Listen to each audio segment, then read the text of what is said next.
think market, dude. Because when I heard it, I was like, all right, cool. Like they're gonna wear like boxing gloves, right? Headgear, like shin guards. And he's like, no MMA gloves, no headgear, no shin guards.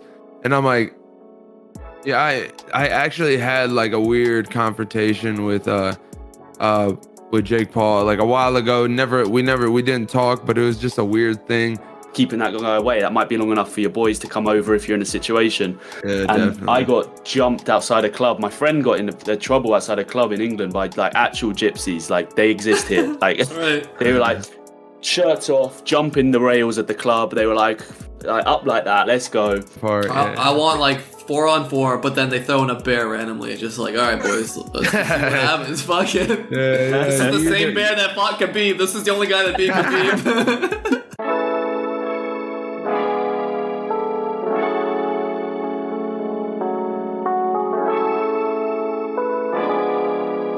You're listening to Board with Nelly.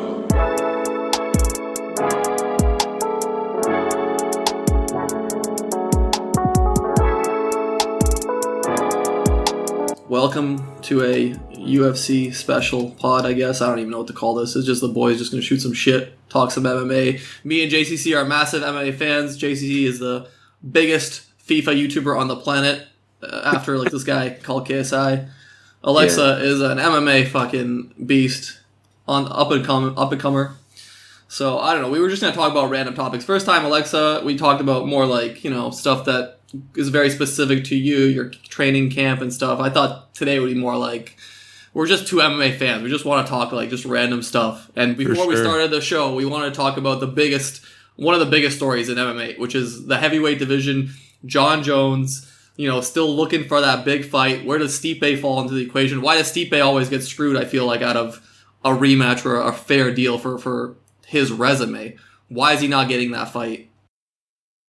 I mean, just like we were talking about before, I feel like Jon Jones wants that one shot, that title shot at the heavyweight division, because it is a fight, and regardless of if or like Gane or Ngannou has the title, one shot could end it. So, and Jones has that like accuracy, has that power, so he could, you know what I'm saying? He has the skill, but these bigger dudes, I mean, I think he's trying to give himself a little safety net where he doesn't have to fight multiple dudes in order to get to that spot. And I mean, dude, he has the right, you know, I feel like he has the right to do it with what he's done. But with that being said, with the heavyweight title and like it's in shambles right now. We don't really know who's the official heavyweight champ. I mean, Gane is the interim heavyweight champ.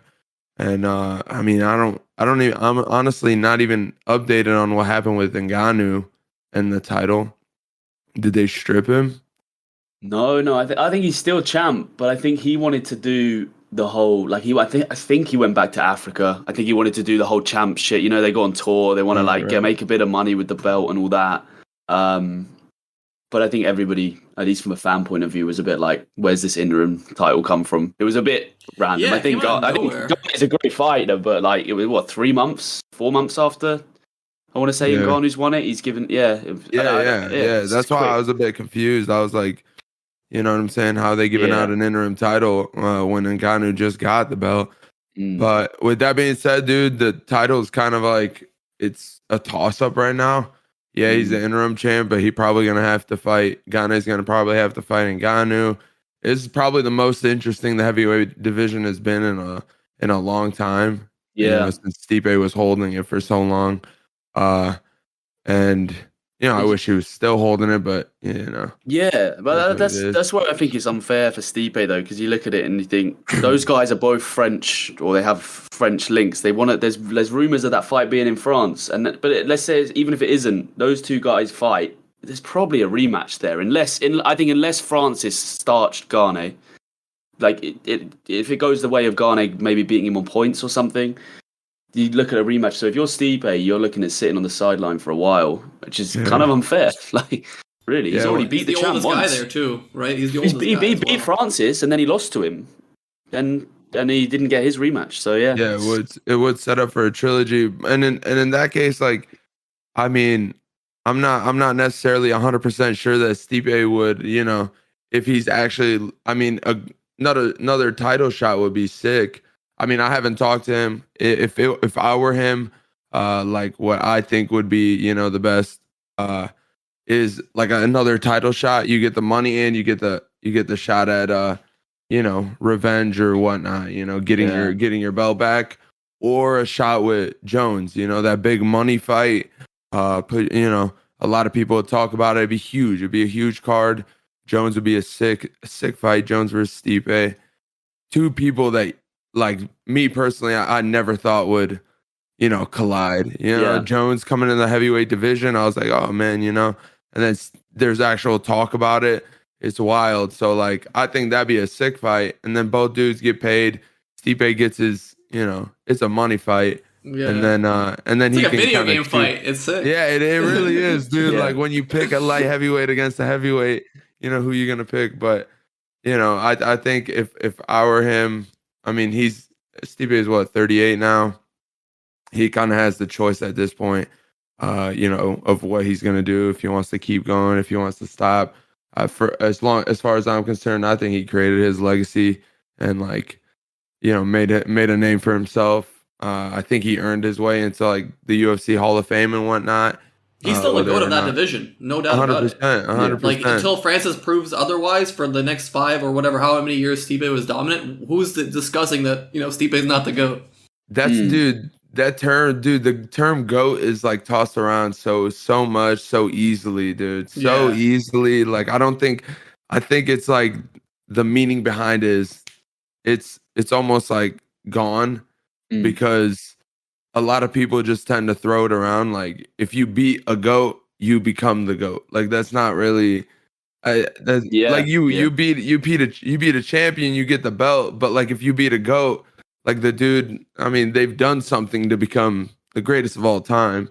Like Khabib, for instance. Like right now he's the GOAT of that division, I feel like. Stipe, most title defenses in heavyweight history.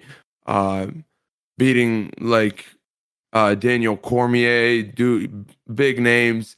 Ngannou once. I know he lost to Ngannou as well. A trilogy would be sick in that case. Cormier twice. Cormier twice in that trilogy. Yeah, and he's and he's crazy. And I mean, I just remember like hearing the last fight with Ngannou and Joe Rogan like being like, this is when it hit me, dude, is when Joe Rogan's like, he's the greatest of all time. Like, Ngannou is the greatest heavyweight of all time. He said that? He was saying it, bro, after the fight, I believe. I swear to God, I could play it back and you'll hear it.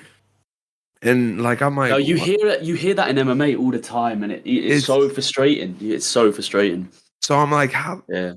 I mean, Ngannou's incredible, dude. Like, the way he's come up and like his like size, his demeanor, like he's actually a good dude in person, but like in no way, shape, or form is he the GOAT. They're 1-1. I don't know how anyone can it makes no sense. His journey has just begun. Maybe in the future he'll gain the accolades to get that term GOAT. But as of right now, there's no possible way. And Rogan just tosses it around like it's. But so many people do that. So Nelly, you had a True Geordie. I don't know if you have, Aleksa, but True Geordie's like a big. Yeah, I love him. Oh, you love him? He's funny. He makes great content. I love it.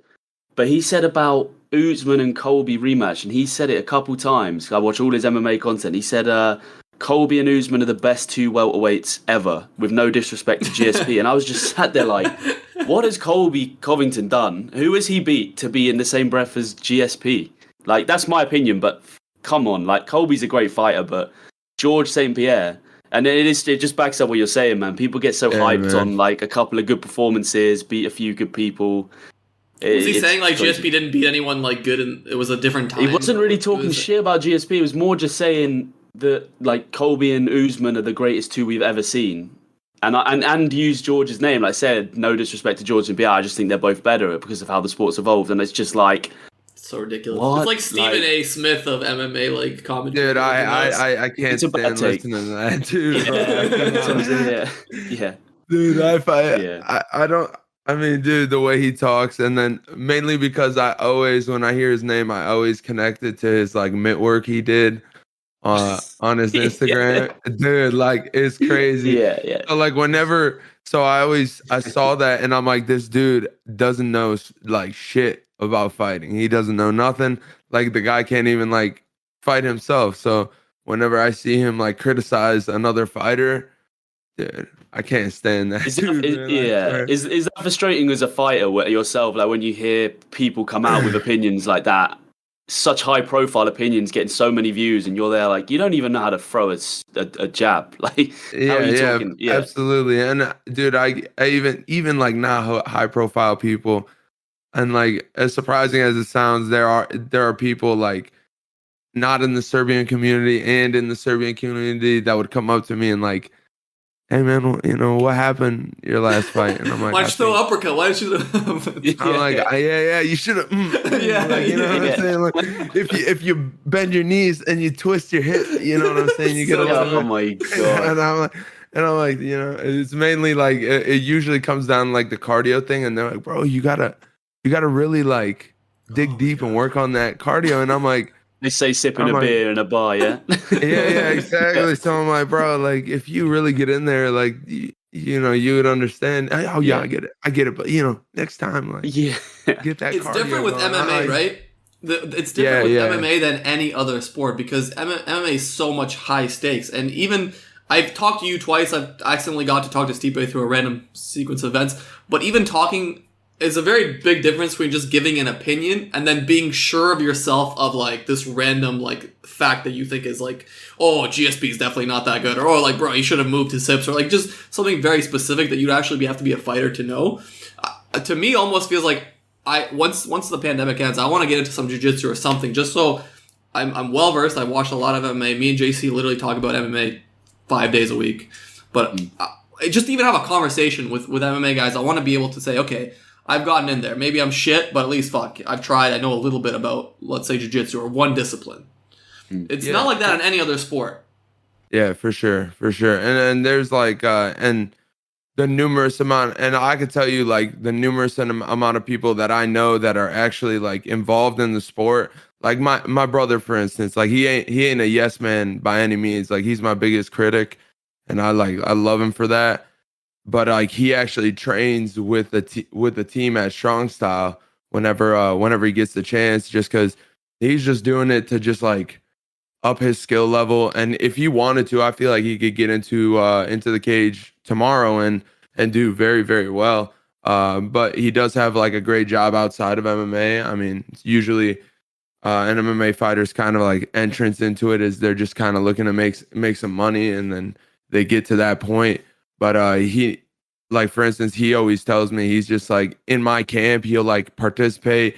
And like my last camp, especially, he actually came out, trained with me. He was a cornerman in my fight. And like he worked out with me before, helped me cut weight. He cuts weight himself just to like put himself on the same level. And afterward, he's like, dude, like, I don't know like how you guys do this shit every single time, you know what I'm saying? So if you can like put yourself in the shoes, like get yourself a good perspective for once, it changes, dude. It changes that outlook. It changes that you get humbled, thing. You right? You understand more, you know what I'm saying? Like me, I've known it since the first time like I started watching MMA as soon as I started fighting MMA. You know, I wasn't like an MMA fan before.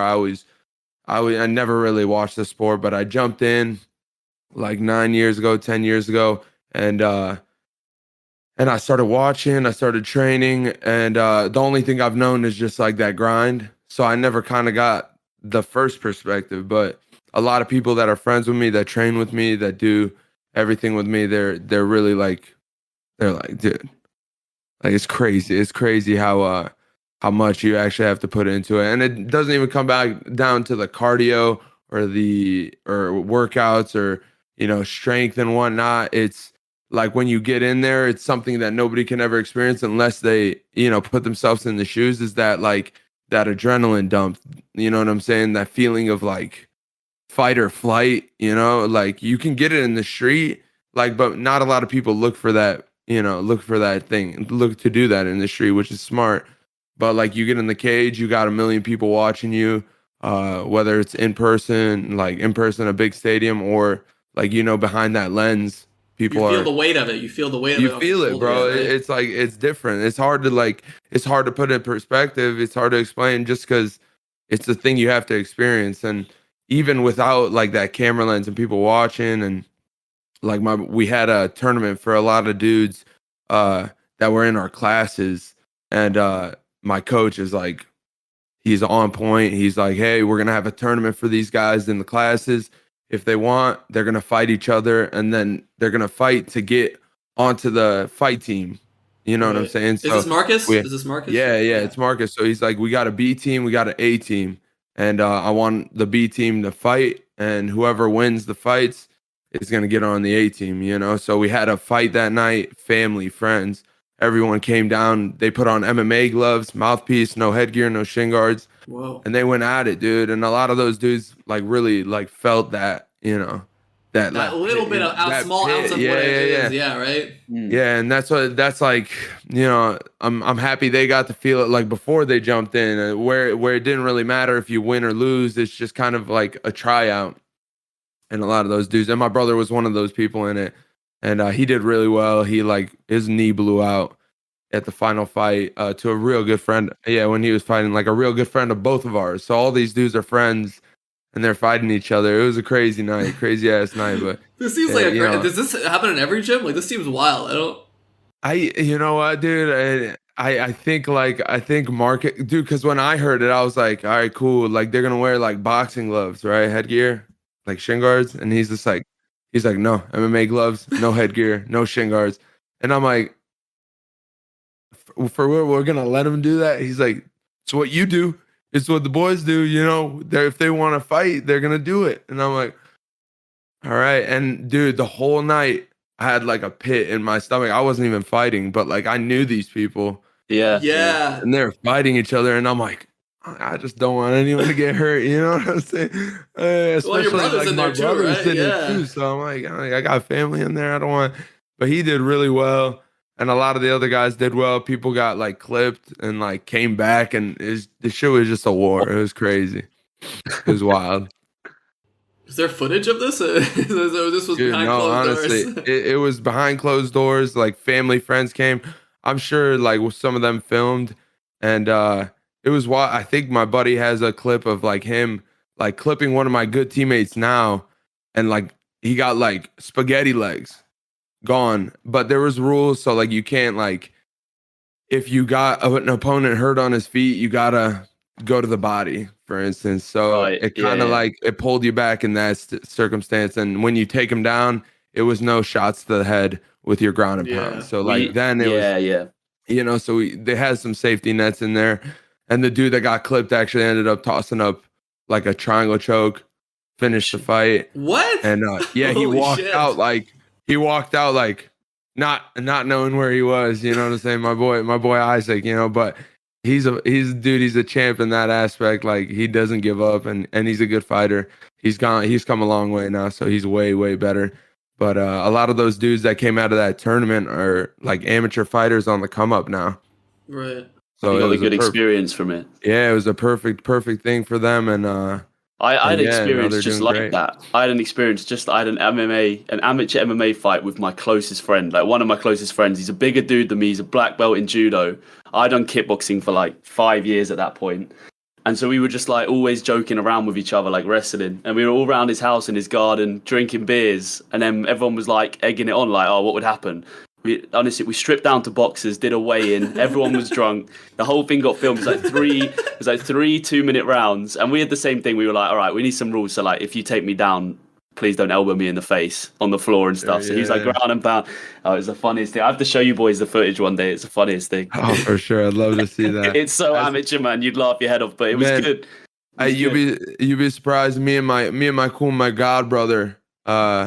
He was actually what like he was almost like my stepping stone into the sport, because he was training like low-key at in a place in Askren, and he would come over, or I would go over his house, and we go in the backyard at his place, and like we put on MMA gloves. I wasn't training, and he was training a little bit, but like we just go at it. And like my brother and his brother would always like, we'd come back like like a little like sweaty as hell, like a little scuffs on our face. But we would go at it, in the backyard. For some reason, we thought it was fun.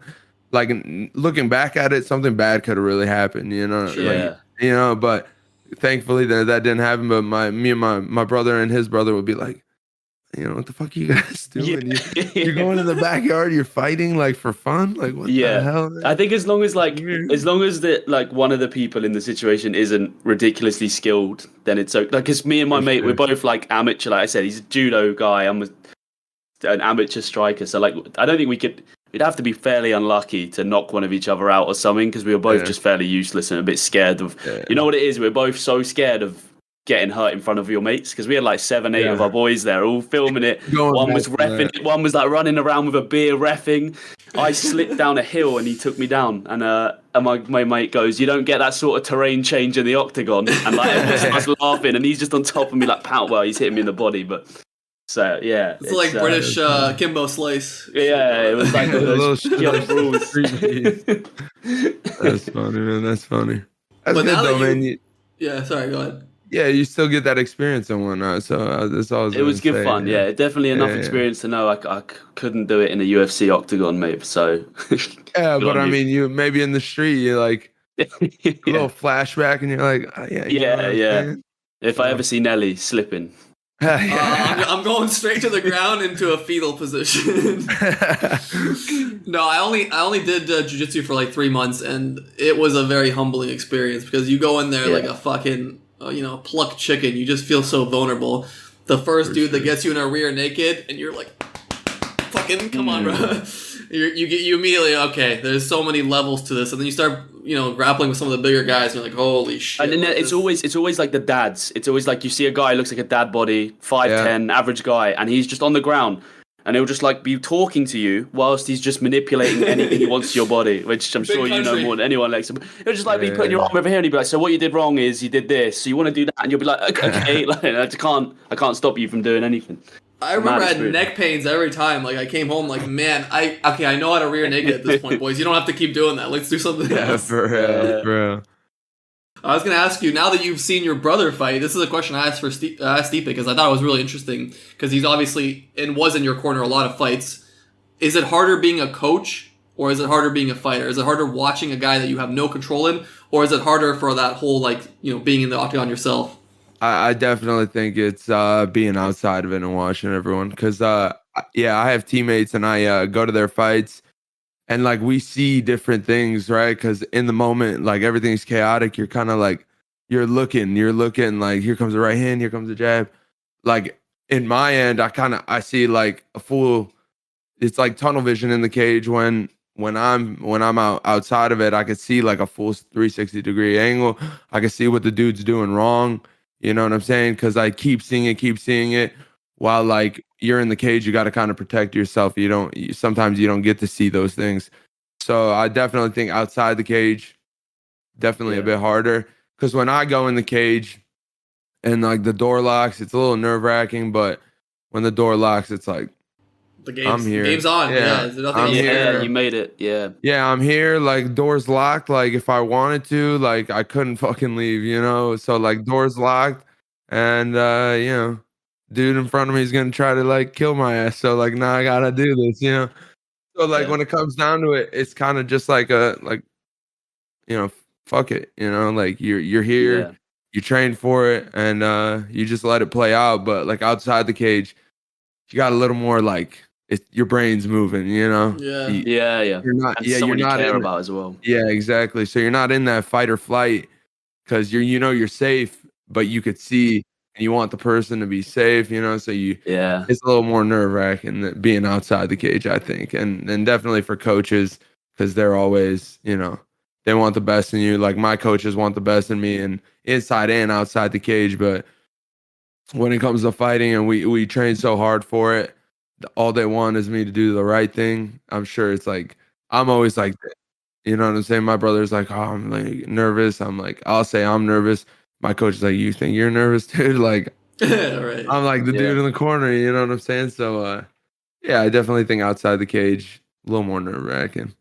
You know what it kind of reminds me of when my dad comes to watch my footy games, and I never really thought about this until like recently. He always had this big bag of like sunflower seeds.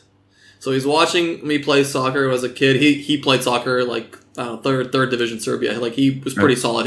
He has the high rise seat. He sees the whole field, and he's just frantically eating those fucking sunflowers, just fucking spitting them out. I'm like, man, he's just more nervous than I am. Like. He can't watch this. He doesn't know what's going to... Obviously, it's a different thing because it's not, I'm not going to get knocked out or anything like that. But in his mind, it's like, this is the biggest thing for me. So he's like, man, I hope he doesn't fuck up. I hope nothing happens. Like, there's so many things that you can't control and you're just kind of spectating. So I think it happens in every sport, So... But the stakes are higher in MMA. Yeah, any combat sport. Yeah, you make a mistake, Yeah, you make a mistake on a basketball court. It's not that deep. Really. Yeah, you're missing the other team scores a point. You know, like a soccer game. While like I think it's all these sports are hard.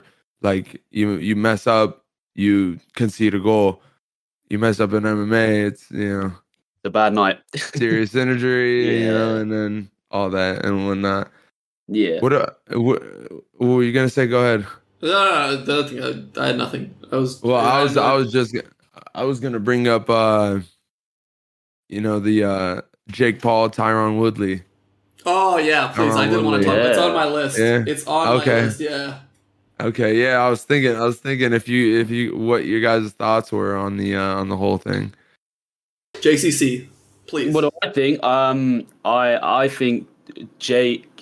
I don't like the guy. He's one of the people in YouTube scene that I don't like. I think he's a total narcissist, but he's clever, man. And he has planned his route to make as much money out of boxing as he possibly could have so far. He's picked perfect opponents. And I think Woodley's another good opponent. I think Woodley's definitely the most dangerous, and that's why it makes it interesting that he's fought. I think Askren didn't give a good account of himself. And I actually think Jake... I think it's disrespectful to say that he's a favourite over someone like Tyron Woodley, but I don't know. I think he'll beat him. I think he'll beat him on points or something. I think he will. Because I just think, you'll know way more than us, and Nelly, I'm sure you'll want to give your opinion on it, but you'll know way more than us.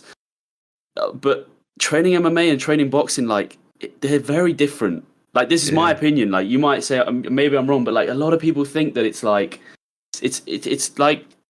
tennis and badminton or something. They both got a racket and they're both similar. You have to hit something, but it's not the same. And Woodley's not trained boxing solidly for as long as Jake Paul. And Jake Paul's naturally good at it. Jake Paul's got the confidence. And I wouldn't be surprised. I wouldn't be surprised I think it'd be points, but I wouldn't be surprised. Yeah, dude. And that reaction where you're like, I don't know, you know what I'm saying? Yeah. I know. That's me every time, Yeah. But I have a similar, as an MMA fighter, as a you know what I'm saying? I am a Tyron Woodley fan, and Jake Paul is a YouTuber. Well, you're Ohio, baby. Come on, you're Ohio boy. Yeah, that's true. That's true. And I don't necessarily I don't hate anyone. You know what I'm saying? And I respect everyone chasing that bag and grinding for some cash. At first, I was I didn't really like Jake Paul jumping in and talking like he was able to do this because nobody can just walk in and do this shit. But the journey he's taken and everything he's done and the amount of training he's done and I said this before, it hurts me to say he's it's no longer fake. He's not a fake boxer anymore. He's trained enough and he's fought enough. He's strategically placed to the past, Innocent Gibb, you know what I'm saying? That was a good entrance fight. And I think Gibb is actually he's not bad, I don't think Gibb is all that bad. And then after that, is that another YouTuber? Sorry, Gibb. Is that another Gibb? Yeah, he beat Gibb. He beat Gibb in Miami. He's a British YouTuber. Yeah. And then he had his second fight Askren. No, he did Nate Robinson, the basketball Nate guy. Robinson, yeah, right. So it was Gibb is better than Robinson, but Robinson just it was a big name, so it pulled a lot of people in. And then the Askren fight, it was it was a 5-head play. You know what I'm saying? Yeah.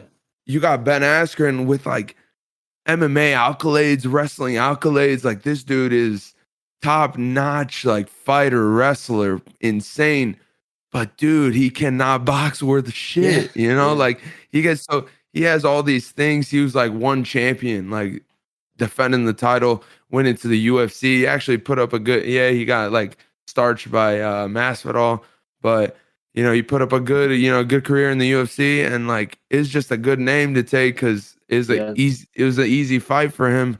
But in beating him, has now beaten an MMA guy. It's so smart. MMA legend, you know, like yeah. You know how I knew Ben Askren was screwed? I was actually watching something completely unrelated from GSP, because GSP trains with Freddie Roach, and he was saying like Ben Askren went to Freddie Roach.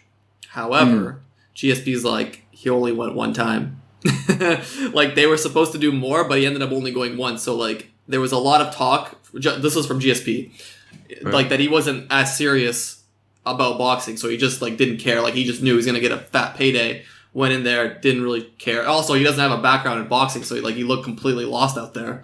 So I don't know if any of these tests have really been. That's why I guess I'll go different from you guys. I don't think any of these tests have been like an actual, real, I guess, evaluation of his abilities. Now it's going to be really interesting because like Tyron like is a known solid striker, right? Like he's not learning how to box for the first time. He's not learning how to throw a piss like Ben did. No, but to counter that, mate, like he doesn't. If you watch Woodley's fights back, he's knocked a lot of people out, but he doesn't really box. He sort of threatens the takedown and hits you with a bomb of a right hand from nowhere, like what he did to Robbie Lawler. Like he's not out there throwing like combinations like, you know, Prime Connor or Cowboy did against, I can't remember who he did, but you know that unreal combination. Like, he's not out there throwing like 3, 4, 5 pieces with the hands, like. And that's all boxing is, you know what I mean? I think if Woodley... But I think he can learn. I think Woodley will develop. Yeah, Woodley will develop it. And Woodley's a much better boxer than Askren. I know he's... Floyd Mayweather's taking him in. Yeah, that's dangerous. That's good. Whoa, is he? I didn't know that. Floyd, wait, I think he's in camp with Mayweather, and dude, the dudes like Mayweather has under his like management or whatnot, like are just unbelievable, bro. The best of the best boxers right now, you know? Yeah. So, I mean, Tyron Woodley's in no shortage of sparring partners that'll, you know, give him a good look. And dude, I don't necessarily think like getting like a world-class boxer is even the move for the sparring. I think you got to get someone a little mediocre, a little like kind of wild, a little like more like novice coming up into the pro ranks, just making the transition. Cause I feel like, while Jake dude, he actually like, he looks decent on mitts. Like, and then I was like, you know, mitts are one thing, he has to fight. Then he went into the Askren fight, and he looked off of the first shot, like the way he's moving, he hit a jab but the number one thing is he shot a jab to the body. And I'm like, dude, like whoa. I know a lot of amateur fighters, and like a lot of like, and me myself as like an amateur boxer, I would just go head hunting because I get hungry to like hurt someone. But like going to the body is just like it's a strategic move. Like you're just picking them apart a little bit. Money in the bank. Exactly. So and then he hit that right hand. I was like, but dude, speaking of Askren, like not taking it seriously, I agree completely and 100% with that, because everybody like that was dogging him off the Masvidal fight, talking shit, like just belittling him, like rubbing his name in the dirt. And then here comes Jake on like a matchup with Askren. And now the MMA community has completely flipped. They're like, yo, please. You know what I'm saying? At least like, try. Put an effort in. Fuck, you know? Yeah, they're like, please, bro, please beat him. Like, we will stop making fun of you. We'll stop doing this. We'll stop doing that. You know what I'm saying? You'll be our hero. Yeah. And dude, I think like he just didn't give a shit. He's like, he doesn't need to prove anything to anyone because everybody was already talking shit to him already. You know, so I think he was like payday, and he left the fucking stadium smiling. I was gonna say, did you see that video of him just he got knocked out by a YouTuber, and he's walking out smiling he's walking out smiling with a fat ass paycheck. He said he's going back to like wrestling and like. Can you imagine losing one of your fights, even if it was $1 million? Would you walk out with a smile on your face and losing like that. That's the biggest thing. Yeah, right? no, it's definitely it eats away at the pride. You know what I'm saying? Like, and I don't think he's completely content with it. I think he was upset, but like maybe he just shows it differently. But still, like, I mean, yeah. With that being said, he has a funny mindset, you know, and everybody was talking shit already. So what was he like? He didn't really lose anything there. Like everybody was already like making fun of him. He was already like the front page meme of the internet, you know, with his mascot on it. There's some funny shit out there too, but yeah, dude, you know, I just don't think like he really like cared that much, and whatever, you know, it is what it is. But I think Tyron Woodley is teammate of Askren. Jake like really, back. Yeah, Jake really like poking at a bear. It's interesting.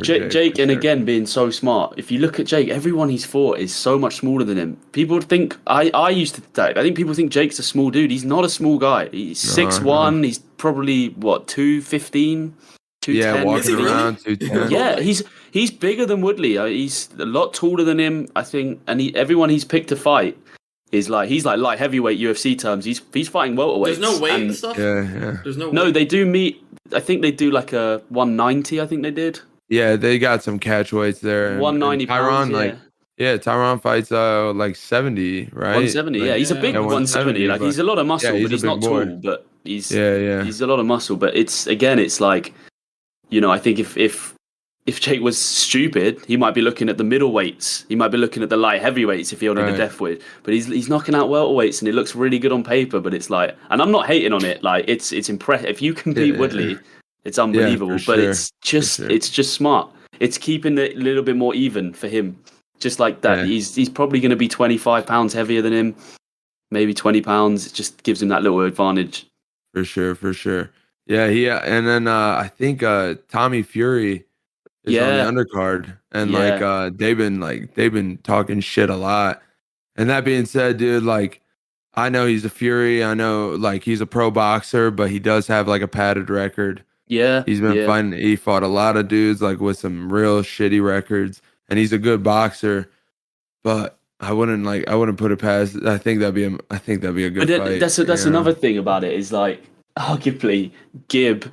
And a lot of these guys that Jake has fought, pretty all of them, it's a better record than most people that are well known. So like, you know, Tommy Furies and the people that come into boxing that have a name or they've good amateur background, they fight a load of nobodies at the start. And I think like Ben Askren and these guys like Gibb and obviously Woodley in your fourth fight is a lot more impressive than most. Like who's Tommy Fury fighting? We don't know. You look up and it's like these guys were like 0-11. But again, I did see Tommy Fury. I thought he was a bigger dude as well, but he fights at like 175, I think. Yeah. But he's not that big. He's like he's tall. He's like he got a wide build. He has a big build, but like I think you're right about that. He has and slightly but I think that's more even. That would be an interesting one. The fact that we're talking about this stuff is really the genius of this whole thing. Like the fact that we're bro. I mean, exactly. And like I know a lot of my boys are like, there's no way I'm watching it. No fucking way I'm watching it, dude. I'm not doing it. And I'm like, dude, I'm with you, bro. And then like the day comes around and I'm like, where can I watch this? Yeah. I need to see it. Like the TikTokers versus YouTubers card. I was like, I can't believe this shit is happening. You know what I'm saying? And I'm like, with that being said, where the hell can I watch this shit at? $60. I feel like out of all the people, you're the most conflicted because you have a YouTuber that's coming into kind of your like fighting sport, so like kind of disrespectful. But then again, he's from Cleveland. You're like, you know, or he's from Ohio. Kind of a little connection there. And then he also talks about like UFC pay and like he's trying to get fighters pay. You're like, oh, well, that's pretty cool. Yeah. Like no one's really talking about that. No one's trying to set up these guys that, you know, have had a long career in the UFC and didn't really make as much as they should. He's giving them this massive payday. I feel like you're like somewhere in the middle. You're like, do I hate this guy? Do I love this guy? I don't even know where to be. Yeah, I actually had like a weird confrontation with Jake Paul like a while ago. We didn't talk, but it was just a weird thing. I actually took pictures for Stipe, and I filmed a YouTube video for him at the Jarvis Landry softball tournament. And to my like knowing, like finding out and like later on, Jake Paul was just like tossed at the game. You know, he was trashed, and Logan was there too. And I was in the dugout. I was taking some pictures of all the athletes, and Jay, and like I get hit by a door behind me, right? Like it's a bathroom behind me. I stood in front of a door, right? I didn't even know, but like I get hit by a door. I'm like, oh, my fault. Here comes Jake Paul, and he's like, I could see it in his eyes, like he's a little gone, and he just walked by me. He didn't say shit. Like I was like, my fault, man, and he just kept walking. I was like, yeah, damn, like what an asshole, bro. You know what I'm saying? yeah. Like I just, you know what I'm saying? I was trying to be like nice, say sorry, but I found out he was like drunk. I was like, damn, what the fuck is this dude? He is an like, arsehole, man. He is an arsehole. From what I know in YouTube scene, I know lots of guys who know him and they know Logan, and they have since like the everything. Logan, they're like is a sound guy. Like Logan's a lovely guy. He'll give you the time of day.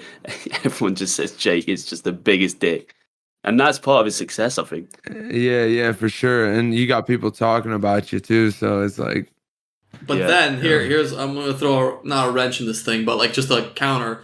I listened to him on the pod with Stipe, Jabs, whatever. Right, yeah. It was a great listen. Like he seems like a pretty like sound put together person. Maybe it's a facade, but like. Yeah. I always give people the benefit of the doubt, and like I really think like maybe like he's putting on a front. I think at times you could be an asshole, other times you can be kind of like upfront, but it could be like the person that he's talking to. You know what I'm saying? Does he really give a shit about you? Like, what have you done? You know what I'm saying? Like, if you're some random dude, like he ain't gonna give you the time of day. But I think it's like kind of a respect factor. If he thinks you're worthy, which kind of sounds like he's an asshole in that fact. But like, Stipe loved the guy. It was so funny watching Stipe like get all little like I don't know. Yeah, for sure. Yeah, I mean, and it looked like I saw the videos, and I'm like, I'm always back and forth. I'm like, damn, like maybe he's a good dude, But that's my thing. Like I always give people the benefit of the doubt in that case, Is he faking it being a nice guy, or is he faking being an asshole? Which one? Like exactly. Can he be doing both? I don't know. If I knew you back then, I would have given you some advice, man. If he had pushed the door into you, you should have threatened a double leg on him or something. Get some controversy. Get a video going of you and Jake Paul pushing each other, man. You get some money down the line from that. Yeah. Then you got some storylines. So you're a YouTuber. Would you ever consider like a YouTube card, like a YouTube? Fight? Yeah, definitely. We gotta get him in right now. Oh, and I want him to get in all the people that I hate from the FIFA community. I want him to fight like. You want me to fight the FIFA community? I want like Castro, Matt HD, all these guys that Castro's you don't know of. the main guy. I want JCC just to rip him like. Oh my god! No, I would definitely.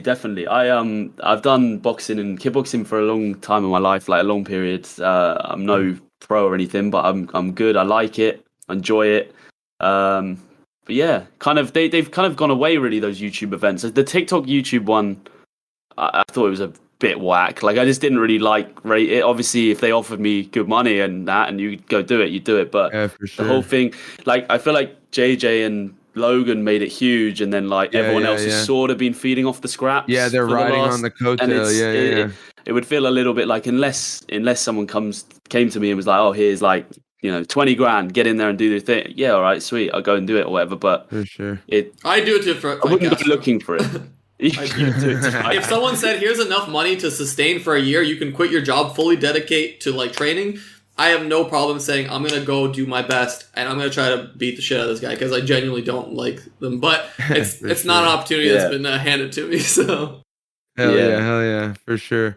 I'd come to your gym. I'd live in fucking Ohio. That's how committed. Hell yeah, that's all. Hell yeah, that's awesome. That's awesome. I'd get beat up by you guys, but I fucking have a great time. I don't care. Yeah. You're definitely right about that, though. I think like KSI and Logan definitely put it on the map and stuff. And do you know what I mean? That time, I would have loved to get involved. Now it just feels a little bit like you're getting that sloppy seconds. It's a bit outplayed. It's a bit dated. And I think who is it? It's Keemstar and Fuzi too, man. And Fuzi I don't give a shit about Keemstar, but Fuzi's whack as hell, dude. He needs to step away because I don't know if you guys seen his fight with his boy Slim. Yeah. Dude, it was a nightmare, bro. And like he felt like he he was like taking a bunch of shots and he looked badass, but he just looked like a clown doing it, you know. And now he's out here, he's commentating on the fights, he's judging, he's commentating and judging. He's like, he should do this, he should. Oh, where's it? Oh, and I'm in the background like, shut the hell up, bro. Like, who? Yeah. Like, I don't know why FouseyTube is even like commentate. They had him commentate on BKFC the one night. Really? Yeah. They had Blueface and dude, it's crazy. I hate that I know all these, like I know so much about the social media fighting scene, but it's super entertaining. And I love YouTube. And I know a lot of I have a lot of like fun people I watch on YouTube, but it was Blueface the rapper was fighting this TikToker, and they actually had him fight on the BKFC card, and they wore 16-ounce gloves, and they went at it, and they had Fousey come in and comes, This is the Jersey Shore of fighting content. Wild, this is literally the Jersey Shore. It was so wild, dude. It was so wild. And with all this being said, like you saying, like if YouTubers versus TikTokers like came at you with a good like payday, I think Social Gloves like put on the event. I guess Taylor Holder is suing McBroom, and now Social Gloves is now, I guess, has a lawsuit against Austin McBroom because they're not paying the fighters. Anyone, So the English boys on that card, Deji and Gib, they got paid before. Deji. They were the only two people to. I think it was Deji and Gib. I think they made sure they got their pay before they stepped in the ring. Although they were like, "Well, we're not getting in the ring." No one else did it. No one else got paid. Yeah. It was them because in the pre-fight like conference, they were on like monitors and shit. Yeah, so I think those are the only two that were from the UK. But yeah, dude, it's like it's a crazy thing right now. I guess nobody got paid. Like, so all these dudes trained and like they ain't getting paid. Like now they're in this shit, and like I'm sure there was a lot of money put into it, and everybody was promised like a fat ass payday, and here they are, you know. Well, maybe one day we'll see Nelly and JCC on a card. Yeah, hell yeah, man. I'm not fighting you, JCC. I've seen your drunk backyard fights. I'm not down for that. No way. But yeah, I don't know, man. I boxed and did kickboxing years ago, and like did fight camps, had my nose busted like 3 times. And now I just sort of don't train hard or spar because I've got a YouTube job. I'm a bit older, and so like the love of that. Like there used to be a time in my like early 20s, like late teens, where like sparring, I'd love it, and just like getting that aggression out and just getting into it. And then I started like getting a bit older and just loving it the same but different. And so you know what I mean. I turn into just get a bit soft. You know what I mean. Mid-20s get you a bit soft. I get it. Yeah, you have something good going for you. You know, it's hard to like. Well, you just find other passions. There was a time, there was a time back then where like you just think like, oh yeah, I'm going to keep training, I'm going to get better and better, and then like, I don't know, other things happen, and you don't. I don't know, you're not as in love with it as you used to be, but. Yeah, I agree with it. I get it. I can get it 100%. I understand that. You must see it all the time. You must see people come through. They love the gym. They have a few fights. They train and they disappear. That's kind of what I did. Like I got a bit out of it, did a bit, and then sort of haven't done anything for years. But really. Who knows? You know, maybe like, you know, in the near future, you get one of those YouTuber events. You know, and put in the work. Back. Yeah, easy money, baby. Let's go. That'd be all hell yeah. Yeah, 100%. Yeah, I'll do it. I'll learn how to fight just to have UFC guys and MMA guys, because I feel like it's almost disrespectful to have MMA guys and not at least somewhat know a combat. Like maybe some people can get away with like thinking in themselves like, oh, I'm a fucking analyst. I'm a Stephen A. Smith. I can talk shit about anything. But like not with MMA. Like it's a little too sacred, and I have too much respect for everyone that does it to be able to turn into like a bullshit guy and just like spew nonsense all the time. You know. Yeah. I was going to say, I don't know why it's always boxing as well. We've never seen any MMA. I was about to say that. I'm like, the next step I feel like in like this social media thing will be like somebody coming out and being like, we got a YouTuber MMA card. Yeah, that'd be sick. I'd be like, all right, that'd be huge. You know what would happen, I think? I think it would be like the old UFC days where you have guys that are really good at one discipline. And if they're overwhelmingly good in that discipline, they can just dominate. Like, like if you're really good at jiu-jitsu, immediately get to the guy on the ground. And if you're like a black belt in jiu-jitsu and you have this guy that's like, I don't know, Muay Thai, it doesn't matter. Like, he's gonna submit you, right? But you're gonna have all these like random people that only did one discipline. Obviously, they're part-time fighters or they're like hobbyists or whatever. You're training every discipline every day, right? So it's a different world. But also, I think like an amateur MMA, you might know more. You'll know more Aleksa than me, but like I feel like an amateur MMA thing, right, that people don't really apply themselves to, will give you a terrible product. Like boxing, you can kind of train people to have their hands up. It's short. You're going to have two guys there like throwing kicks into the air, falling over. One guy will take one guy down and just sort of lie on him. Stay there. Just diaphragm breathing like... but like... Just lying there, and everyone would just be sat there like, what have I paid for? Like, low-level MMA is pretty trash, right? Yeah, for sure. But sometimes like I think people would pay to see like a shit show, you know? Yeah, true. Like my buddy that lives next door, like I'm like, hey, what are you doing? He's just like, dude, I'm about to watch these Barstool Sports, rough and rowdy fights. All right, bro, you seriously watching that? He goes, dude, I love this shit. Nobody knows what they're doing, and it's chaos. They're spinning in circles, trying to hit each other, and all this shit. So maybe like the chaotic thing, them just like kind of looking crazy. Might just sell. I don't know, but I think it would suit Logan Paul because that guy can wrestle. Yeah, 100%. So I think he would destroy pretty much everyone on the platform. And now he has a good base on his boxing. Yeah. That it could set up for. I think the only thing he'd have to work on is his kickboxing, but he could get away with just doing boxing and wrestling and just setting up his takedowns, taking them down, keeping them down. Yeah, maybe damage on the ground. I don't even kicks or something like keep them away, like nothing. Yeah, aggressive. I don't think any YouTubers could. I think there's actually one YouTuber that's an actual MMA. He's an actual MMA fighter. I think there was like some talk about Logan Paul fighting him. Have you seen JMAX? You talking about JMAX? Yeah, I've seen JMAX. Yeah, I know. Strip FIFA legend. Strip FIFA legend. He was doing strip FIFA videos. It was the war. He always has the strip FIFA with some chick. And he's a big dude. He's like 6'5". He's jacked too. Huge, I think the one card I saw him on, it was way back in the day, and he like dislocated his shoulder. Oh yeah, or something, right? Yeah, and he got injured and he dislocated his shoulder. He had some. Him and Logan were going at it. They were talking about some stuff, but I do. JMX, I know away from YouTube now, is really successful. That guy has money. Like, he's doing really well, but he's not Logan Paul fame. It's not. They don't really match up, do they? Like, a lot of people aren't going to know JMX globally compared to Logan. You'd need like two people on that level. Matchups now. You need clout matchups. You can't. You need it to be even. But I think JMX would be a very. The only thing is the wrestling. I think Logan would be able to just throw a double leg on him straight away. And I mean, have you seen him? Did you see him wrestling with it was Costa? Yeah, Costa in the Performance Institute, and Costa. He's wrestling Paulo Costa like sparring. No way. Yeah, bro. Like full on go wrestling, dude. Just he holds his own. He was handling himself. That's sick. I see that. That's impressive. He's like the same size as Costa and stuff. So but you think he'd get chucked about, but nah. But Logan's done, I think, college wrestling. He's had college wrestling. Yeah, he wrestled. He wrestled here at Ohio University. Yeah. And then Jake was like a high school wrestler, never made it past he dropped out of high school actually.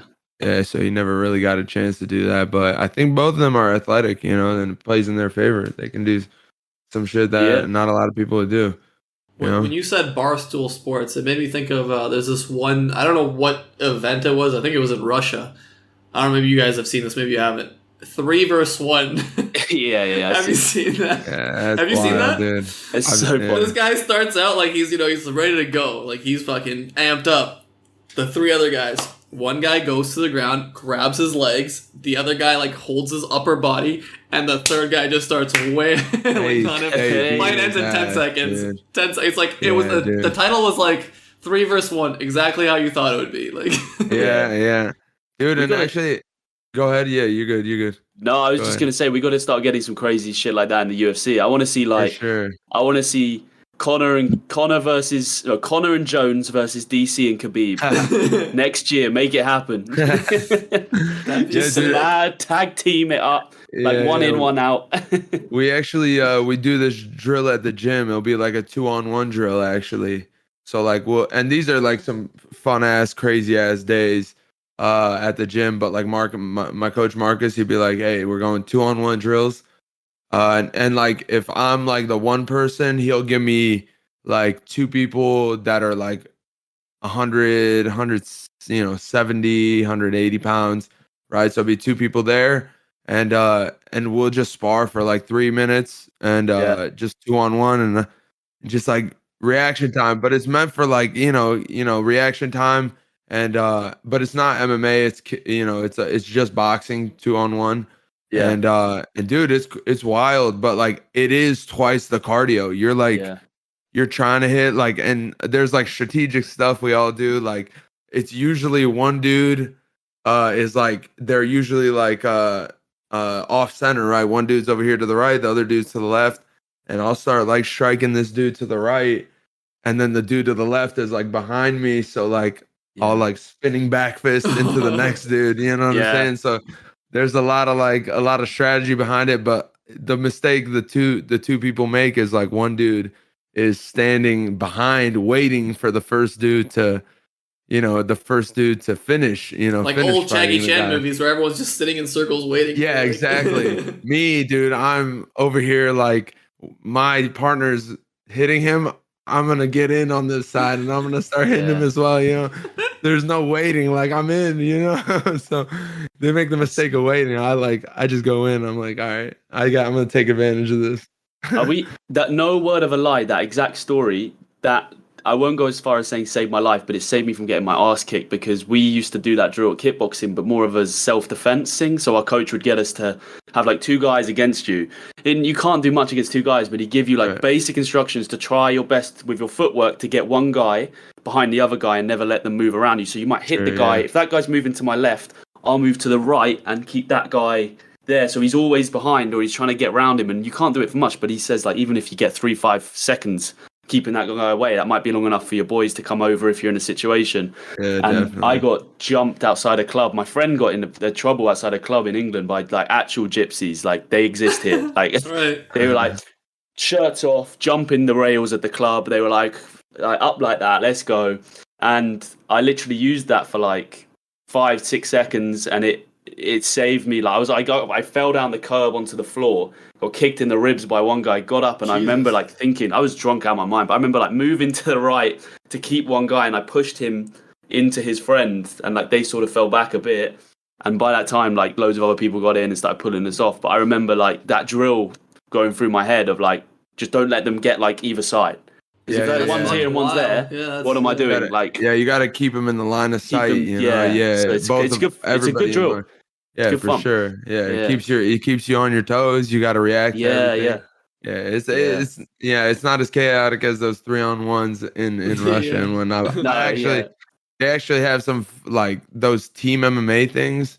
They actually have like 4-on-4s. But like there's some on like flat mats, but there's also some that are like they have like obstacles for dudes to like jump over and like American run away from others. Like they did like 2-on-1, I believe, and the one guy really just like he's running the whole time, like jumping off, and these two dudes are like splitting up and like trying to grab him, and as soon as they get a hold of him, it's like it's on, you know what I'm saying? But like it's actually kind of entertaining, but those 4-on-4s are hilarious though, because you see like one guy letting the whole team down by getting choked out on the side, and then as soon as that one guy's lost it, it's a 4-on-3, and you just see the other guy fly in, just jump onto it, and then it's done. 4-on-1, and then if one dude gets dropped in the first little bit, the whole team just ends up falling apart. I want like 4-on-4, but then they throw in a bear randomly. It's just like, all right, boys, let's see what happens. Fuck it. This is the same bear that fought Khabib. This is the only guy that beat Khabib.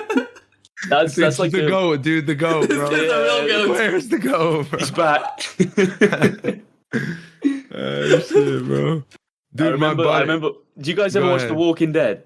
Did you watch it? Yeah, Walking Dead? yeah. I remember when they, like deep into it, when the tiger got involved. Deep into it when the tiger got involved. I started to get like when they had like a tiger, and they got into a big like street fight thing where there was like 50 on 50. The tiger's involved and it's attacking people, and I just remember sitting there like, how does the fucking tiger know who's who? Like who's the tiger jumping between? Like, don't get on Nelly, don't touch him. Jump to the next guy. It's like tigers strategically jumping around, man. That's how I had to stop watching it after that.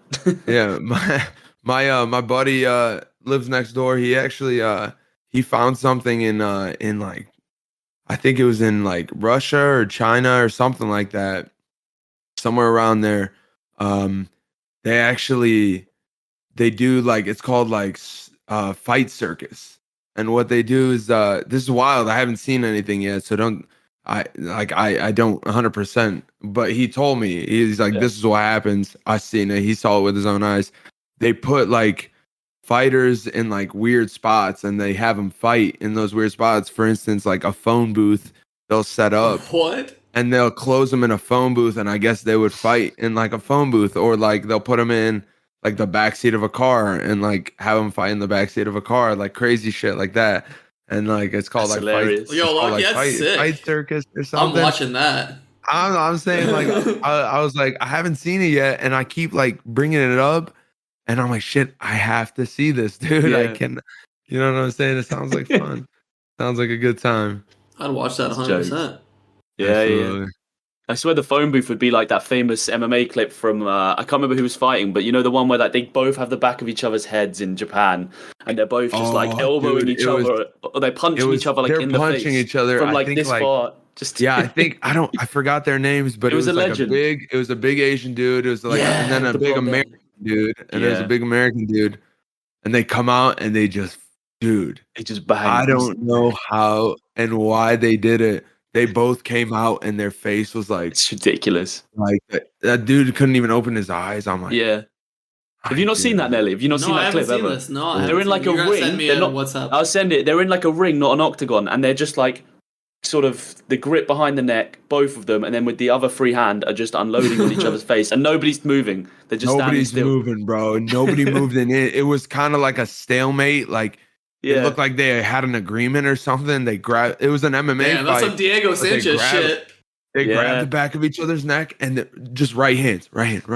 Everything's landing, and it was just like, who's gonna let go? And nobody let go, dude. That's kind of like a hockey fight, right? Though, isn't that like a hockey fight? You grab the guy's like shirt, and he has your shirt, and it's just one hand. Just go. Yeah, you just go. Yeah. I like that. I like that stuff, man. Atso, there was one thing I did want to ask you, if you don't mind. Your division is kind of spicy. I'm not gonna lie. I feel like we got to talk about your division, the heavyweight division. Yeah. We have a guy that's 41 years old fighting for a title. Glover is fighting for a title, right? And he was losing his last fight, and he got a crazy ass submission out of it. It looked like he was about to get. He was wobbled a few times, I think. Are you excited about this division now with John Jones kind of being out of it? It seems like it's just opened the fucking floodgates. It seems like there's a guy also, a Polish guy that's won 5 straight since he's had the hangman's rope. I don't know if you know the story. Oh yeah, dude. Yeah. That's wild. That's a wild. Is it? It's not the dude with the wild hair, is it? No, Jan Blachowicz. That's the main guy. Oh, it is Jan Blachowicz. Yeah.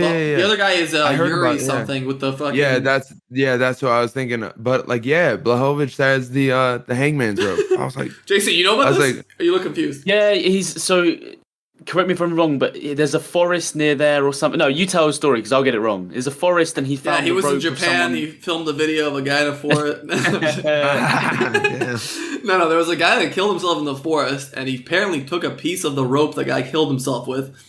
And that's what you're meant to do. Is that culture, right? That's apparently good luck.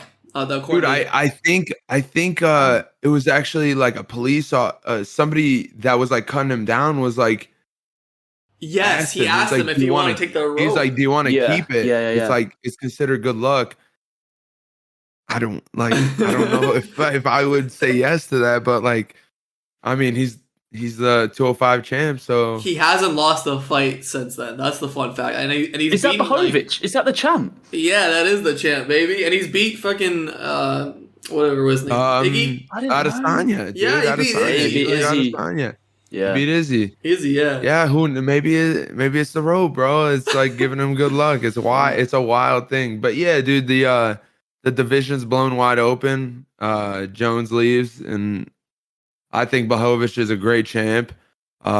Glover Teixeira is absolutely mad, dude. Like I love the older guys in the UFC that are just like smoking people, dude. These like they're dangerous, dude. You know what I'm saying? So you like doubt them because they're a little older, but they come out and they just kill it, dude. You know. Well, so I was gonna say, like, because you're a young fighter, and that's in the terms of the UFC, like 25, right? 25, Right. 26. You're still young. When you see guys like fighting for the title at 41, does that give you motivation? Are you like, shit, this is a long road? Like, are you like, this is a long road, but like, I look at it as like I hope like that's like the best of the best. I hope best case scenario, I could fight till I'm 41. You know what I'm saying? Like a lot of 32 is like the prime, and then a lot of guys hang it up by like 35, 36, sometimes the late 30s, and we got guys that are like in their 40s. You know, I think Oleinik out of the heavyweight division is 42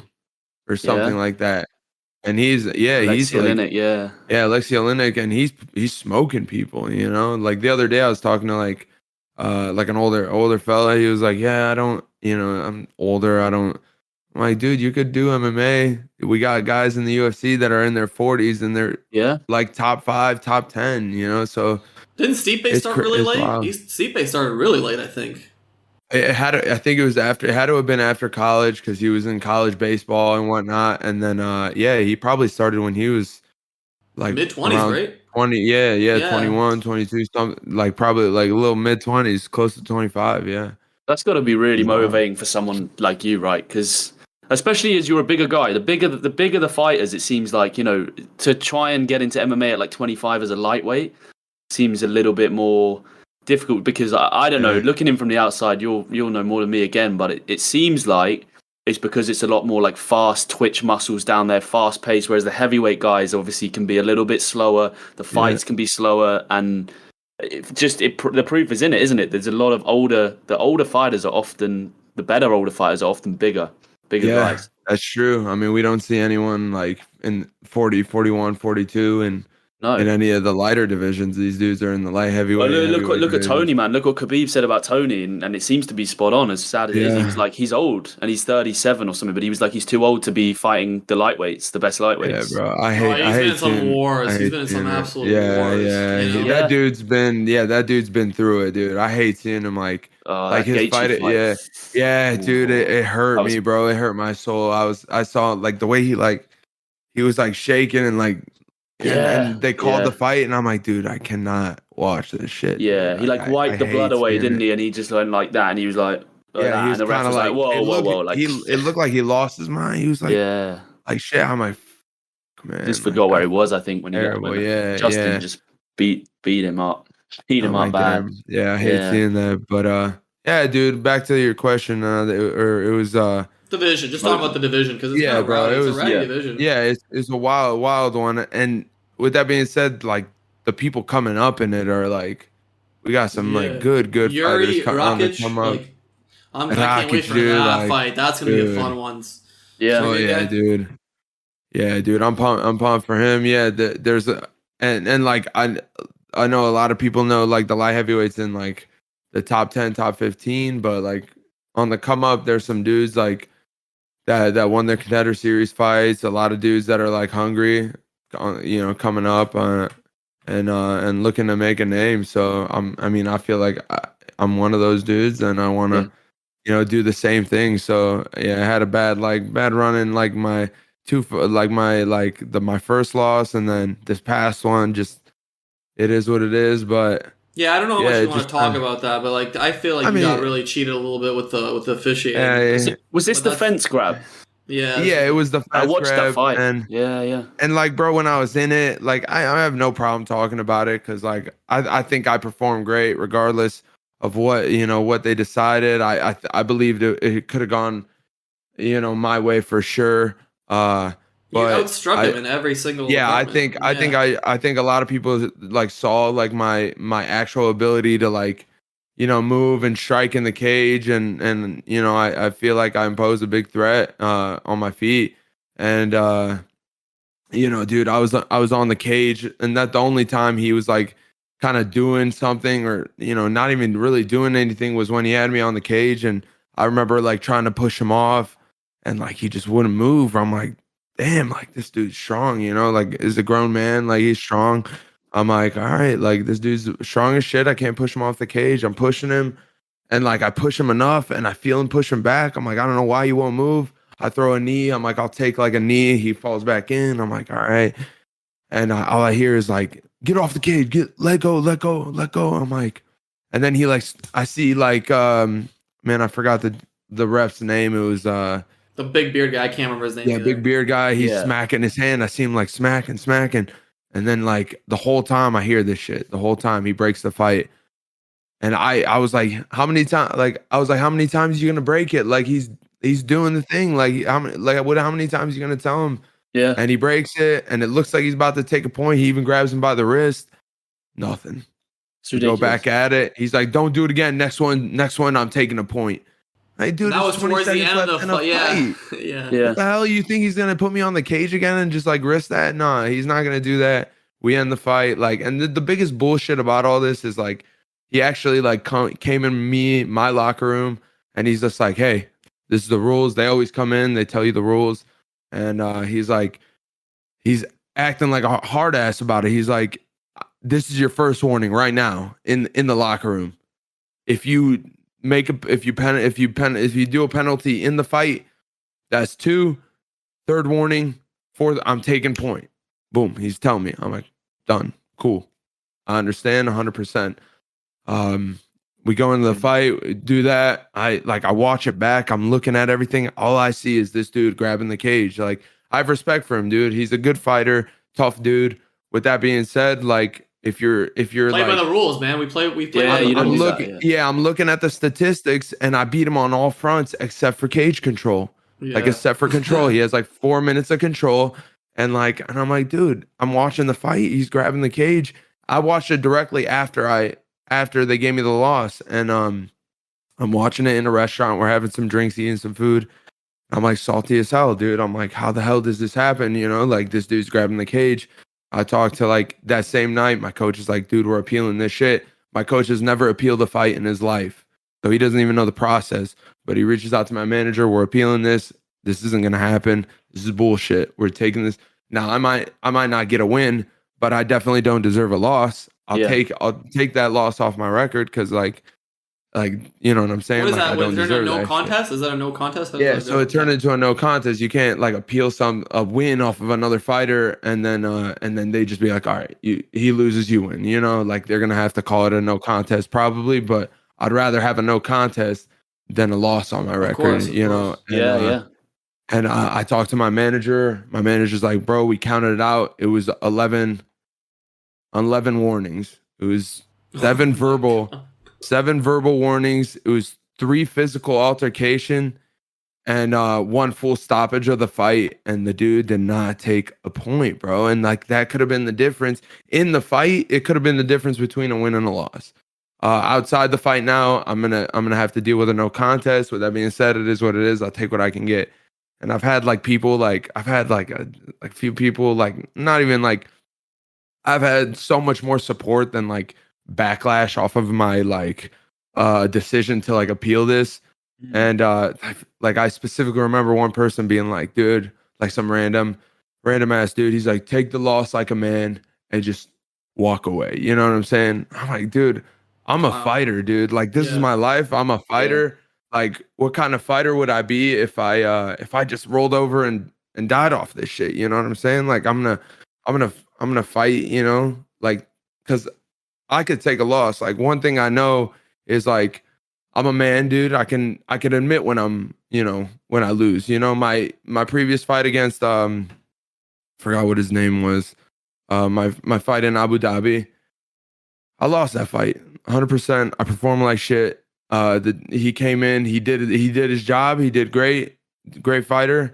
I lost that fight. I can be a man about that. I can admit that. I went back. We worked on stuff. And this next fight, I came out, I did my thing, let my hands go. I told people I would let my hands go. I did exactly what I said I would. And if I lose, I could take that, But if I don't believe I lost, like if I don't lose, like there's no fucking way, dude. I can just you got cheated out of it, yeah. And die off of it. You know what I'm saying? I'm gonna fight, like regardless of if they like overturn the decision or not. I'm gonna do everything in my power to to do it. And if they decide not to, then it is what it is. But when you appeal that, do you go through the organization, go through the UFC, or do you go through there's a third party like refereeing? I think it has to be like it was in Vegas, so it has to be like the Nevada Commission, State Athletic Commission, and then they'd have to do it. And like that's why you never like leave it in the hands of these judges. And nothing against all these judges, but they've never been in a fight in their life. They're reading off paper what's good and what's not good. And they don't know what the fuck they're talking about, dude. So like when it comes down to this shit, like this is why like you never want to, leave it in the hands of them. You never want to like not do enough with that. I mean, I guess I could have done more. I tried. I did my best. That's all that matters, but you never want to leave it in the hands of those seven verbal warnings. I mean, you couldn't groin strike a fighter 7 times. You couldn't eye poke someone 7 times. Even John Jones couldn't get away with 7 eye pokes. Okay, I just don't understand that. It's crazy. 7 verbal, 3 physical. I couldn't believe when he was smacking the dude's hand behind the cage, and then on the 3rd smack, he like broke the fight up, and I'm like, here we go, like. And it goes to a split decision too, which is like that's the ultimate. Like it literally went down to a moment. It came down. It came down to the dude's like decision to take a point or not, and like. But it's not even the point because it's arguably that if he's holding that fence, he's stopping you from advancing your position, where you will probably win that round clearer on all the scores. He's making it so it's unfair, man. Yeah, it was tough to watch as a fan. Obviously, it's tough to watch, man. Like you just feel like. I feel like one of your boys got cheated at the club. Like the girl took off her makeup and she is solid 4. Like I'm like, bro, why are they doing him like that? But it is what it is, bro. Like I live life like one day to the next one. You know what I'm saying? Don't look in the past, look in the future. So I ain't really like, like a good fighter always has like. I mean, this is a bad saying in MMA and whatnot, but like it's short-term memory loss. Like like you lose a fight. You forget about it. You move on to the next one. You know what I'm saying? Was your shoulder good, by the way? I want to ask you. You felt good with your shoulder going into that? Oh yeah, dude. So I had that injury, and it kind of put me a little setback. But dude, the rehab. So I separated both my shoulders. The first shoulder, I did a little bit of my own rehab, and like, dude, my right shoulder was my most recent, and it feels brand new. You know what I'm saying? Yeah. Like, but both my shoulders. How did you? I went on a snowboarding trip with my boys, and. All right, no more snowboarding, my guy. I'm sorry. It was a little tough. It was a tough one for me, but I feel like because I used to skateboard, I do shit like that I probably shouldn't be doing. So I feel like I got a little more. I feel like I got a little more confidence in it. But I mean, I probably snowboard. Take it a little easier. I got to just like cruise the hill instead of take the bunny hill. Get some training wheels on me. So where's that? If you can talk about it, where's the appeal process? Have you gone through it? Do you know what? I'll be right back, boys. I gotta pee. Keep going. I gotta pee. Yeah, dude. When it comes to like the process of it, dude, I don't know how like they do it, but I know as much as you, as crazy as it sounds. You know, I'm kind of in the dark on it. My coach came up to me the one day and he's like, "Hey, I talked to your manager. I heard like good things, like it's good things. But like no, decision yet, and I don't know the timeline on it, and I can't be 100% sure on it. I know some of these things go for I don't know how long before they get decided. Yeah, it's frustrating, man. Very frustrating. Yeah. But me and my boys made a joke. It's like it's just like a folder on someone's desk. Yeah. In Vegas, and they're just kind of procrastinating on looking at it, or definitely, mate. Yeah, I'll check it out tomorrow. I'll check it. It's like the biggest part. It's like one of the biggest parts of your life and journey. Yeah. And for him, it's just like piece of paper. I could deal with that now, or I might just go get a coffee. Yeah, exactly. Exactly. So it's hard.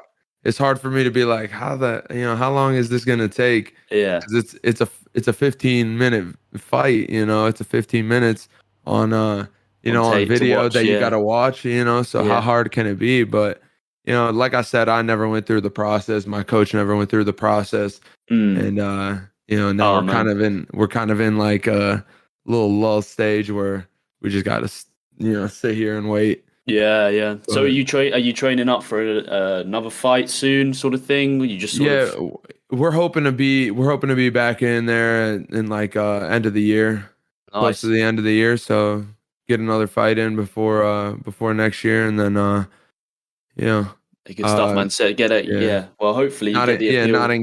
not in camp yet. So I got a little time to just relax and chill.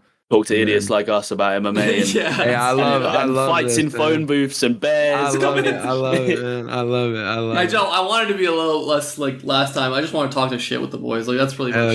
That's way more interesting to me, at least for the second time around. But we've done I think we've done over an hour. I only have one monitor in my little Airbnb, so I don't even know where we're at, how long we've been doing this. But I don't know. I've asked you a bunch of stuff that I want to ask you. I don't know. JC is a big UFC fan. I also kind of told him, hey, if ever I get Aleksa back on the pod, he'd come in and this would be a little dream come true for him. So I'm a big MMA fan. Big MMA fan. Yeah. It's nice dude, to chat to someone who it. does it, man. It's nice. Hell yeah. You guys are fun as hell to talk to. It's usually cookie cutter shit with like interviews and other podcasts, but you guys, dude, everything kind of rolls. Jake Paul's girlfriend on here. We're fucking I love it, man. I love it. You dude, this podcast, dude, deserves way more attention, bro. Like your podcast, all your episodes, man, everything. I think it deserves way more attention than you've had. You know what I'm saying? Another thing I wanted to kind of start here is you boys both play Call of Duty, so I'd like for you guys to get on that together one time. I know Aleksa has a very Serbs-only kind of team that he does on. Oh, really? So you're gonna have to look into your heritage a little bit, JC, if you got a little. Well, how about I play and you go on mic, Nelly? You just act like I'm speaking. You sit next to me and just give me comms. I'd be okay with that. Yeah, we just so happen to have like a bunch of Serbs that we play with. But dude, if you ever want to play, hit me up, man. I'm always Mate, I'm always playing. I got these. My boys have got me to buy one of these custom controllers with the buttons on the back and everything. Yeah, we've been like sweating it out, man. We've been ridiculous. Like I've been learning how to. Bro, when I had played on controller, I was hitting the paddles too. You know what I'm saying? With everything, bro. That's so I know what cheeky you're little talking PS5 about, flex. Is that a PS5, bro? No. This is a PlayStation. It's a PS4. It's just one of those it looks so. You know what I'm Just saying? modded, yeah. But I love it, man. Well, to be honest, you big Warzone player. Yeah, I play Warzone, but like I miss the multiplayer, just teaming up and objective based stuff. So I miss the multiplayer, but with Cold War, I think Cold War is kind of whack. I love Modern Warfare. I love Modern Warfare, but Warzone seems to be the move lately. You were saying it's getting a little stale. You were saying it's getting a little stale. Yeah, for sure, bro. With the hackers and shit, like it's everywhere. Do you play PC? Do you play PC? I do, I do. Yeah. So when you play PC, Nelly, everyone is hacking. Like, all the big guys, like Tim the Tap Man, Nick Merckx, all of them, they like made videos, I think, last week just being like, we're done. Like, they quit. They're all playing Apex now instead. Yeah, bro, they're making the transition. I see people like, bro, until these dudes fix this, I don't see these big names coming back. So. I was gonna make a recommendation. It's gonna be a really random and rowdy one out of nowhere. This game, I don't know, because I remember you were talking to. I can't remember who you were talking to about this, but you're like, oh, it's kind of getting stale in COD. Pick up a Switch. I don't know if you have one. I used to have one, bro. And then pick up a Nintendo Switch. I'm telling you right now. My girlfriend got me into these like random Switch games, like Mario Tennis and like Mario 3D World. Honestly, it's like some of the best games I've ever played. Like, they're just so well made. I don't know if you can stream them, or it could be just like a you and the GF type thing, but dude, fun. So like, it's unbelievable levels of fun. Yeah, I don't know, like, because I haven't played any N64 game. Like, I haven't played in like 10 years. I haven't played Nintendo games. So when I came back to them, I'm like, holy shit, these guys actually make like unbelievably good games. Killed it. They're killing it. I had one before, and then I was like, damn, I bought this thing, and I'm not really playing it all that much.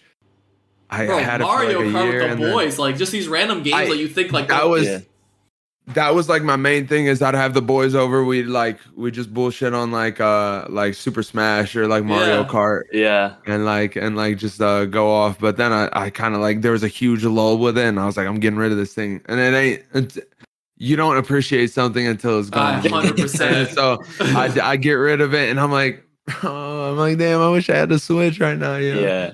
The pain in the ass. There's a bar around the corner from me that has the old Nintendos and stuff set up, and me and my girlfriend went in there and we were playing it, and then I was like so into it that I got my boys to go down, and then we were all playing Mario Kart, and it like we started the first race, everyone's laughing and joking, and then we did like a five different map races, and like by the second lap when no one was talking, and in the end, just, like we sat there like, come on, like get up, like that. So it's just straight away. Oh, it's so real, good. Man. We had so much fun. Good time, man. You guys will make me want to like get the boys together, have a few drinks, and just go off on some on some Mario Kart, dude. Oh, mate, those are the good old days. What, Aleksa? Tell the people where they can find you. You know what you're doing. It's my first and last name on Instagram, Twitter, just about any social media, Twitch, Facebook. My first and last name. Reach out. I love friends. I love making new friends. Hey, if you ever want to play COD, dude, reach out to me. And then with that being said, if both of you guys ever want to like squad up and just have some games, bro, I'd love to do it, man. Definitely, man. I'll drop you a follow on socials and we'll set something up. JCC, tell the people where they can follow you as well, because this is the chill part of the show. Yeah, World of JCC on social media, and then just JCC on YouTube. That's me. FIFA's ramping up. This is the guy you want to follow right here for FIFA things, because I love watching FIFA stuff. I've retired from my FIFA. I'll probably make a comeback soon. Because whenever I talk about it, I get the itch. But don't do it, bro. Get on the pro clubs. Get on the pro clubs. Don't, please. I beg of you. And I think JC would also advise: do not do it. Hey, get on the career mode and pro clubs. The non-paid if you don't modes. Get online, if you don't get online and turn off your credit card, everything, all that shit. Yeah, for real. All right, boys. Pleasure. Peace. Likewise, man. Likewise.